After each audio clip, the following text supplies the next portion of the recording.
maanta howlgalka meelo badanaa looga jira waad ogeydeenaan u malaynaa dhinacaan la yidhaahdo xamar ilaa marka iyo jilib marka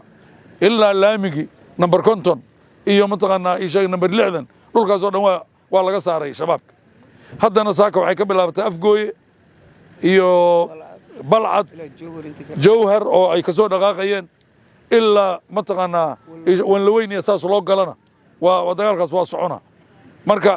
waxaan rabnaa dalkan haddaan cadowga kala baxno dhaqaale qof la weydiinayo male askarigu sidoo maanta ku sugan yahay ku sugnaan maayo guuleystaan idin leenahay waana mahadsantihiin waajibkiin aad gudateen aan laydinkaga mahad celinaa waa waajib idinku aad leediin aad gudateen cadowguna intaad haysatiin ma haysto ama mataqaanaa iyaga u adeega yay wax idiin sheegin